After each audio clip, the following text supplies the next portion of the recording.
Constitution de la Terre vivante. Article 17. Devoir de promouvoir le bien-être écologique. De la reconnaissance au devoir actif.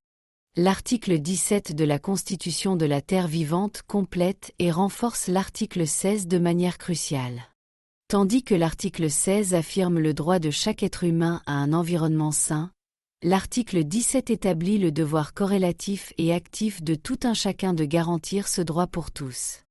Il stipule que chaque individu, chaque communauté et chaque État a le devoir de protéger et de restaurer les écosystèmes, de préserver la biodiversité, et d'adopter des pratiques qui favorisent le bien-être écologique pour les générations présentes et futures.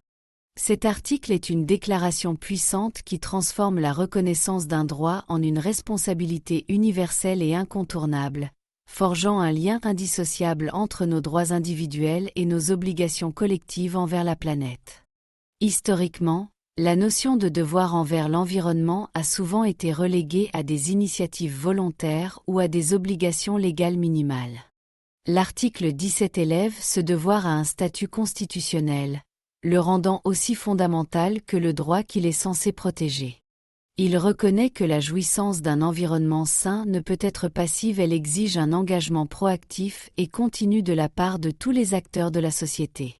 Le fait de spécifier chaque individu, chaque communauté et chaque État est significatif.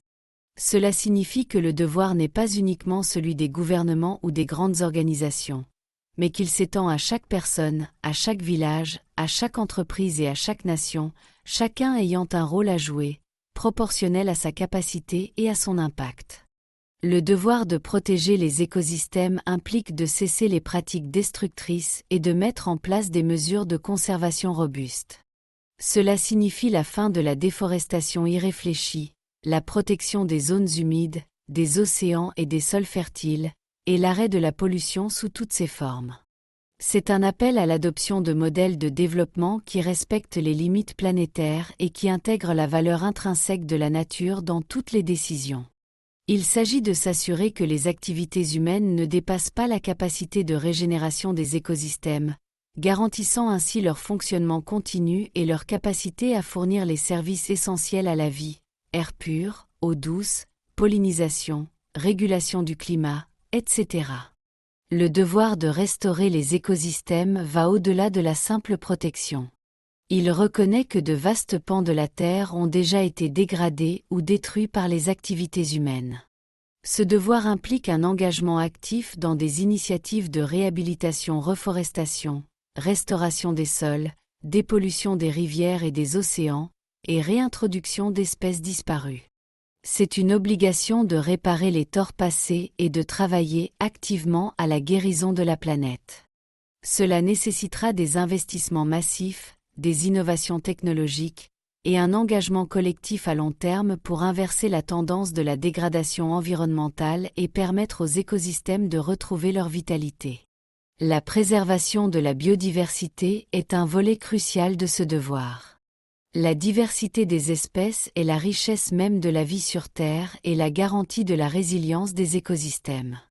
Le devoir de la préserver signifie non seulement protéger les espèces menacées, mais aussi les habitats qui les abritent, et lutter contre les causes profondes de leur déclin, comme la destruction des habitats, la surexploitation, le changement climatique et les espèces envahissantes. C'est reconnaître que chaque forme de vie a sa place et sa valeur, et que l'extinction d'une espèce est une perte irréversible pour l'ensemble du vivant. Enfin, l'impératif d'adopter des pratiques qui favorisent le bien-être écologique pour les générations présentes et futures est le cœur de ce devoir. Cela implique une transformation profonde de nos modes de production et de consommation. Il s'agit de passer à des énergies renouvelables, de développer une agriculture régénératrice, de promouvoir l'économie circulaire, de concevoir des villes durables et de repenser nos systèmes de transport.